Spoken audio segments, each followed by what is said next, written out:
Welcome to Coffee with Democrats, a sensible platform for progressive conversations. Coffee with Democrats is a grassroots movement dedicated to hearing from Democrats, candidates, legislators, and friends from all political backgrounds who want great conversations. Coffee with Democrats is committed to increase Democrat voter registration and Democrat voter turnout by making voting more exciting and meaningful. And now here's your host of Coffee with Democrats, Kevin Dawson.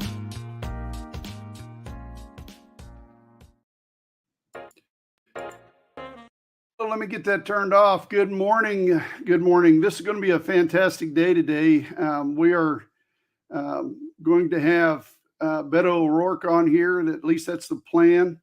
He just sent me a text message. He's running just a few minutes late, so we're not going to fret over that. While we're waiting on him, I'm going to kind of move around on my agenda here a little bit. And we're going to talk just a little bit about who Beto O'Rourke is. So Beto O'Rourke was born Robert Francis O'Rourke. He's an American politician who served in the U.S. House of Representatives for Texas 16th Congressional District from 2013 to 2019. He's a member of the Democratic Party. Beto was the party's nominee for the U.S. Senate in 2018. And he also ran as a candidate for the presidential nomination in 2020 and the party's nominee for the 2022 Texas gubernatorial election. Beto was born into a local political family in El Paso, Texas, and is a graduate of Woodbury Forest School and Columbia University. While studying at Columbia, he began a brief music career as a bass guitarist in the post-hardcore band called Foss. After his college graduation, he returned to El Paso and began a business career. In 2005, he was elected as the El Paso City Council, serving until 2011. He served as mayor pro tempore during his first year in office. O'Rourke was elected to the U.S. House of Representatives in 2012 after defeating 8-term incumbent Democrat Sylvester Reyes in the primary. After being reelected to the House in 2014 and 2016, O'Rourke declined to seek another term in the 2018 election. Instead, he sought the U.S. Senate seat held by Republican Ted Cruz, running a competitive campaign that drew national attention despite losing the election to Ted Cruz. O'Rourke set a record for the most votes ever cast for a Democrat in a midterm election in Texas. On March 14th, 2019, O'Rourke announced his candidacy in the 2020 United States presidential election. He suspended his campaign in November 1st, and he also did so in coordination with Amy Klobuchar and Pete Buttigieg, who also at the same day endorsed Joe Biden. On March 2022, O'Rourke won the Democratic nomination for the gubernatorial election in Texas. However, he did fall just a little bit short to the Republican incumbent, Greg Abbott, in the general election. So we're pleased to have Beto going to be coming on here shortly. Again, he's running about 5 minutes late, so please bear with us, folks, as we continue to move on here. And I'm going to say good morning to my co-host this morning, Scott Hamilton. Good morning, Scott. How are you doing? Kevin, I am well. Good morning to you. As you were going through Beto's history, I couldn't help but think how much better Texas would be if he were the governor right now. Absolutely. Absolutely. The stuff that's going on down there. You know, it was last summer, and as a person who worked in the outdoor environment for 43 years with the railroad industry, one of the things I found very interesting is the trends moving in the last 10 years was to help people who were working outside to have water breaks, to take breaks in order to be able to hydrate themselves and stay healthy. And the governor last year, Greg Abbott, signed an executive order banning such breaks that he called them mandatory breaks. He banned any kind of mandatory break in the state of Texas. And I found that to be absolutely cruel and unusual punishment for the workers in the state of Texas. I mean, it's hot in Oklahoma. I mean, right now it's 88 degrees, and the heat index in Oklahoma is going to get up to 103 degrees where I'm at today. I can't imagine working in that environment this afternoon in the heat of the day and not having a mandatory water or hydration break. No, it's insane. I saw a post from a coach in Texas saying that they were going to do 2-a-days all summer, and there would be no hydration breaks for the kids. And so it's cruel all the way up and down. Yeah, I don't understand that. To me, it's like we're denying everything scientific that we've ever learned, and it just completely baffles the mind. But anyway, I digress. You are absolutely correct. Texas would have been so much better off. And even going before that, Ted Cruz. Ted Cruz is such to me, he reminds me of you remember the 1960s show Flipper? Oh, and yeah. He's a flipper. He just flip flops all over the place. He's like a fish out of water everywhere he goes. And he just cannot conduct himself in a constructive manner. I saw a video of him fist bumping, a measure in the Senate that would have allowed for, again, a great financial relief for Americans.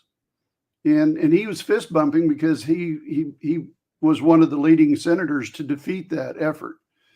And again, who suffers as a result of what's going on?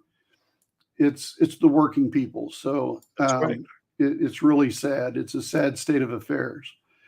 I want to put you. That was a great introduction to this comment from Brian Markham. He says the Democratic Party needs to get back to economic populism with values. Working people and poor folks all have kitchen table issues in common. Everybody does better when we all do better. And I think that he's got a strong point there because, Absolutely. as you say, it always falls back on working folks, Kevin. Sure it is. It is such a strange world that we're living in right now, and it's one that we cannot lose in November. So we got to keep our eye on the prize. We've got to. I'm going to say this. I'm going to preface this because you and I haven't had a chance to talk about this since it happened. But when President Biden backed out of the election, it was really painful, and it hurt. But now I'm so excited to see somebody like Kamala who comes on and is doing such a wonderful job. Well, folks, we are going to pivot now because we've got such a great candidate, a great voice for the Democratic people. And he's on here joining us now. And let's welcome him to the stage. Good morning, Beto. How are you doing today? I'm doing great. Good morning to you. Thanks for having me on. We just read through your biography. We kind of filled the space in here a little bit with a little commentary. We are just ecstatic to have you on with us today. So thank you very much for joining Coffee with Democrats.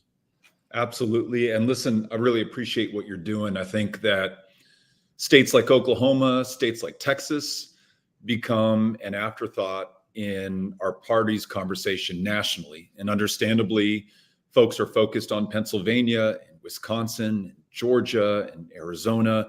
And those are all really, really important places. But I really see the future of our party and really the future of our country in the states where we're doing this really important work and where literally tens of millions of people are effectively going unrepresented because Republicans can take their votes for granted. And Democrats, frankly, at a national level, really aren't showing up. And so it's really up to us those who understand there's no cavalry coming to our rescue, that it's up to us to do what we can with what we have, where we are, to get this done, and to make sure that ultimately our states are reflective of the will of the people who live here, who are not represented in the really extreme policies that we're seeing. So I'm grateful for the work that you're doing, the attention that you're bringing to these issues, and the candidates that you're supporting.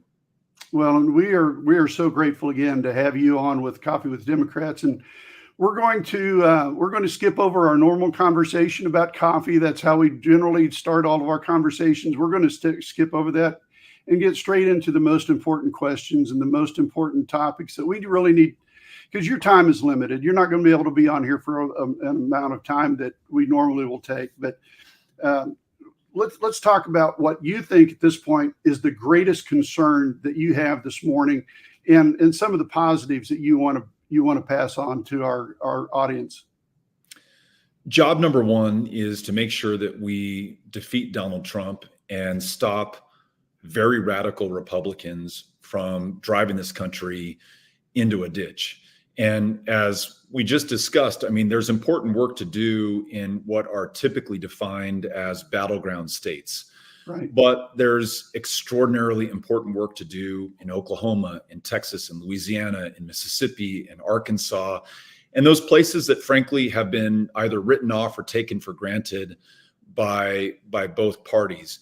So I'm not so much concerned as I am focused on the work that needs to be done. For those of us in Texas, we're working with an organization I started 4 or 5 years ago called Powered by People, which goes out and registers likely Democrats who are eligible to vote but aren't currently on the rolls, meeting them where they are. Last night, we were at Burgess High School here in El Paso, Texas, at their back to school fiesta, registering eligible seniors and many of their parents who, for whatever reason, never got registered to vote here in El Paso.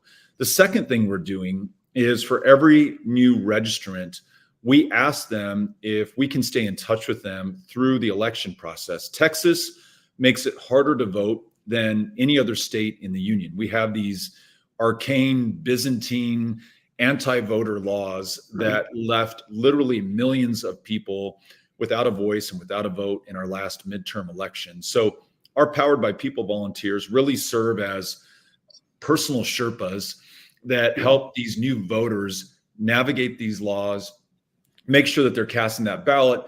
And if they have questions about, who supports a woman's right to choose, who wants to prioritize the lives of our kids in the classroom over the interests of the NRA, who wants to raise the minimum wage or expand Medicaid, we're very happy to share with them those candidates who reflect their values. So that's what I'm focused on. And I got to tell you, you probably feel the same way. I love the energy that is now coursing through our party with the incredibly noble decision that President Biden made to step aside as a candidate, and the elevation of Kamala Harris, which has absolutely rocked the political world and opened up possibilities that I think for many seemed shut off through November. So it's really on all of us now to make the most of this moment and ensure that we're doing everything we can to win in November.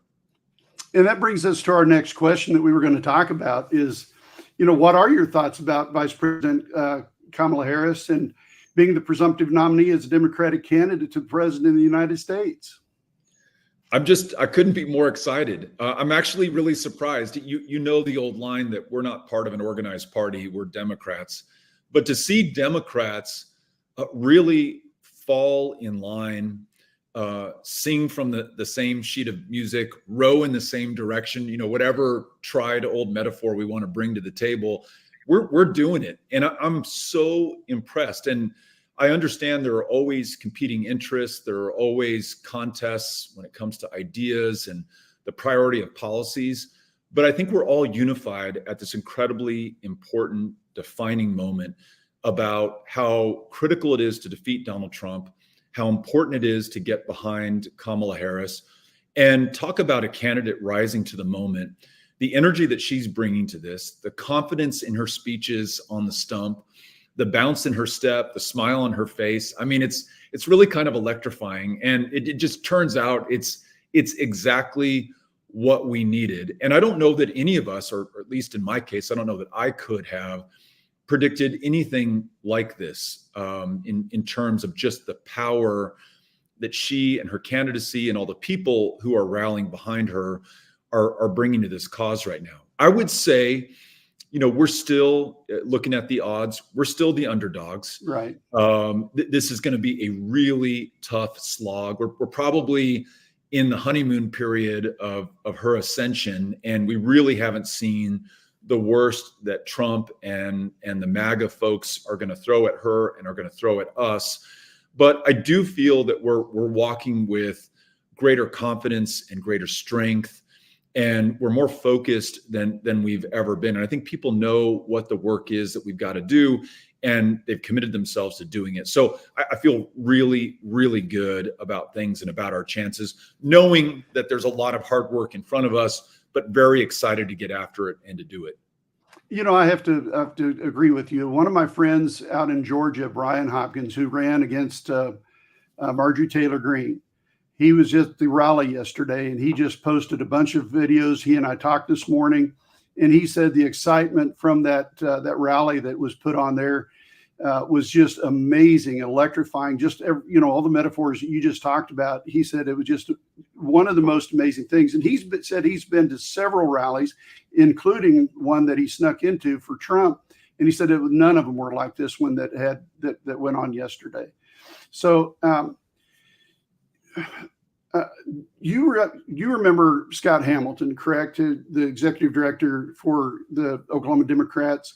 Absolutely. He's no longer there at that. But Scott, good morning. I wanted to introduce you to Beto or reintroduce you to Beto and give you an opportunity here to ask a few questions. Beto, as you were speaking just a moment ago, I was trying to think back to a time when I've seen so many diverse groups of people all united together and excited. And I'm thinking in terms of age, ethnicity, cultural backgrounds. I don't remember ever seeing this, with the exception of when President Obama was running. And it's as if that has been bottled up, and we are just ready to go the distance now. I'd like for you to speak a little bit about what that means, because the excitement is great, the fundraising is phenomenal, but the bottom line is, if people don't vote, then we don't win. Yeah, that's right. And I think your assessment of the situation is right on point. I haven't seen anything like this in my adult life. I'm 51 years old, with the exception of Senator Obama's campaign in 2007, 2008. That was a campaign that had me more fired up than I'd ever been in my life. I was knocking on doors. Texas at the time had a two-step nominating process for the presidential nomination. We had both a caucus and a primary. I remember working the caucus in my Sunset Heights neighborhood. I remember donating somewhat to my wife's consternation, almost the maximum amount that you could, $25, $30, $50 at a time. Every email I got from the Barack Obama campaign, I was donating. I was going to do everything I could to help this extraordinary man take the most important, powerful position in this country, because I knew he would take us to a better place. And he absolutely did. Since then, while there have been candidates that I've been excited about, people that I've really pushed for, races that I've run myself, I haven't felt anything like that until now. And I think we see it reflected in, the rally that we were just hearing about in Atlanta, Georgia yesterday, in these diverse groups that you're talking about. We just saw a White Dudes for Kamala fundraiser that raised $4 million on Zoom, a white women fundraiser that raised many multiples over that on Zoom as well, that may have in fact broken Zoom, because so many tens of thousands, hundreds of thousands of women tried to join that phone call. And so I think it's just so important, one, that we give ourselves a chance to smile and to have some fun, because as Democrats, we really haven't done that in a long time. And I think we really deserve it. And this is a really great moment to step back and just realize how fortunate we are in terms of the candidate we have, the decision that the president made, and all these wonderful people who are coming to rally to Kamala Harris's banner. But to your point, I think we also have to steel ourselves for the days, the weeks, and the months ahead. This is going to be very, very tough. This is going to be door to door, house to house. This is going to be getting out there in the hot Oklahoma and Texas sun and meeting voters literally where they are, whether it's at their home, at their apartment, at their college, at their workplace, listening to them, talking with them, gaining a commitment from them to cast a ballot in this election. And you are probably one of the few people who understands what I'm about to say, which is that in places like, Oklahoma and Texas, we run into voters who say, you know what, Beto, you're probably right. And yes, we've got to stop Donald Trump. And I'd love to see Kamala Harris win the presidency, but my vote just doesn't count here. And what I've got to remind people of is absolutely your vote counts. And if you look at Texas, and there's something similar happening in Oklahoma, but in Texas, in 2012, when Barack Obama was running for re-election, he lost our state by 16 points. The next presidential election in 2016, Hillary lost Texas by only 9 points. Right. In 2020, Joe Biden lost Texas by 5.5 points. So it went from 16 to 9 to 5.5. There's actually no state that is moving closer to Democrats more quickly than Texas. And we're doing it without any outside donations, no DNC, no presidential candidates visiting our state. We're kind of left to our own devices. And yet, even with that being the case, we're getting the job done. So it's a matter of time and effort before Oklahoma and Texas are in that column. And once the Democratic nominee wins our states, there's literally no path to the White House for a Republican. So if you live in Oklahoma, if you live in Texas, absolutely your vote counts. And when the Democratic nominee wins our states, whether that's Kamala Harris in 2024 or Kamala Harris in 2028 or whoever it is down the road, it is going to be absolutely earth-shattering. And what wonderful poetic political justice for it to happen in these two critically important states. So you get that because you've been doing the work on the ground for so many years. We get that here in Texas. I don't think the rest of the country really realizes just how important our states are and what a significant shock to the system it will be once we finally bring them over the line on our side. One of the things that you brought up is about going on in Texas and how things have shifted. We still remember those days of the John F. Kennedy and Lyndon Johnson days when Texas was really a very strong Democratic stronghold. And even the time of Ann Richards, my goodness, how much a great person that lady was as the governor for the state of Texas, and how she shined so well at the Democratic National Convention, did such a wonderful job of just destroying George Bush. So, and we got to look to that for the future because we have those type of people that are coming on board now. And we've got somebody in Texas right now that we really need to think about, and somebody that I've seen a lot of your effort going into, and that's Colin Allred. Tell us a little bit about what you think about Colin Allred and how people should be supporting him. Colin Allred, who is vying for Texas's Senate seat currently occupied by Ted Cruz, represents Democrats' best hope of picking up a Senate seat from Republicans. You can look at all 50 states, and Texas is our best pickup opportunity. As you know, I lost to Ted Cruz by just a little under 2.5 points in 2018. It was the closest Senate race in the country, most votes garnered by a Democrat in Texas in forever. And not only did we get really close, not only did we win places like Tarrant County, which until then had been the largest urban red county in America, but we helped down ballot candidates, state rep candidates, U.S. congressional candidates, state Senate candidates, judicial candidates win up and down the ballot in Texas. So we know that we can do this.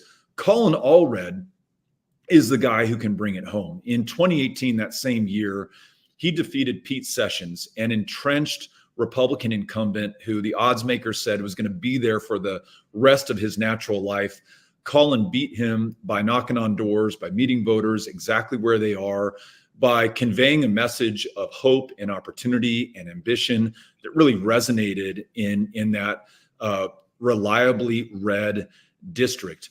Since then, he has served with absolute distinction in the House. He has worked on a bipartisan basis to get things done for his constituents and for the people of Texas and for this country.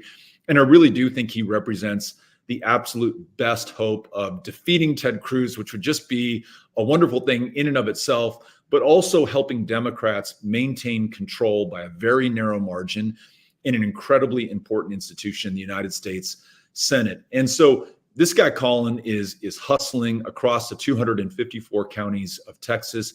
He's bringing this incredibly powerful message of hope to the voters who are going to decide the outcome of this election. But I tell you what, he could sure use your help no matter where you are tuning into this podcast right now. If you can give a few dollars to Colin Allred's campaign, I guarantee you he's going to make the most of it to reach those voters who can make a difference, not just for Texas, but really given the outsized importance of this election for the country. Well, it has been such a wonderful day and a wonderful time to spend just a few minutes with you, Beto. Thank you so much for coming on Coffee with Democrats. We've got so many other things to talk about, but we know your time is limited and that you need to jump off and go on about your day. But absolutely. And thank you for the invitation. I want to thank you again, both of you, for what you've been doing for Oklahoma, for Democrats in places like Texas and other states where we really feel overlooked, forgotten, taken for granted, written off, however you want to call it. When we fight on all fronts, as you are doing and taking the lead in doing, we begin to win big elections, and we force Republicans to play defense in places that they never expected to. Today, we just saw the news that the Trump campaign is buying ads in North Carolina. A month ago, they were talking about winning New Jersey and winning Minnesota. Now they find themselves on defense in a place that they had taken for granted before. We need that to be the case in Oklahoma. We need that to be the case in Texas. The folks who are leading this effort on Coffee with Democrats and your listeners and your viewers, they're the people we're counting on right now. So I just want to say thank you to you, to the folks who are supporting the work that you're doing. I hope that you'll have me back on, and I look forward to working with you through the close of this cycle and into the next one. You bet. Thank you so much for coming on. Yes. We kind of talking over one another. We apologize for that. One of the things that's happening right now that we're really proud of, we're being throttled by Elon Musk. He has shut off our live feed, but we're going to backdoor him today, and we're going to backdoor this video on there so that all of our followers on Twitter, X, whatever you want to call it, are going to see this video. And it's also going to be on Spotify and Threads and Tribal and all of our all of our social media. So thanks again for coming on, Beto. You have a great day, and we will talk soon, and we'll send out another invite shortly. Wonderful. Best of luck. Thank you all. Thanks so much, Beto. Take care. Bye-bye. Bye. This segment of Coffee with Democrats is brought to you by Steve Holcomb, attorney at law. With family ties to Oklahoma in the legal field that goes back as far as the early 1900s, Steve Holcomb is a well-known and respected attorney at law in Pawhuska, Oklahoma. You can trust Steve Holcomb, attorney at law, with your legal needs. For generations encompassing over 100 years, the Holcomb family name has practiced law and served the cattlemen of Oklahoma. From Marion Holcomb, Steve's great-grandfather, who became a judge among the lands of the Cheyenne and Arapaho tribes in southwest Oklahoma in the early 1900s, who then moved to Pawhuska to practice law, to his grandfather, Thad Holcomb Sr., and his father, Lee Holcomb, who both served as presidents of the Osage County Cattlemen's Association. The Holcomb name has been and still is the trusted name for Oklahomans. As an enthusiastic supporter of Coffee with Democrats who promotes the Oklahoma standard of service, honor, and kindness, Steve Holcomb is the attorney we recommend going to when you have general practice legal needs. Call 918-287-8762. That's 918-287-8762 to schedule a consultation. Initial consultations may be provided free of charge, or go to holcomb.legal for more information.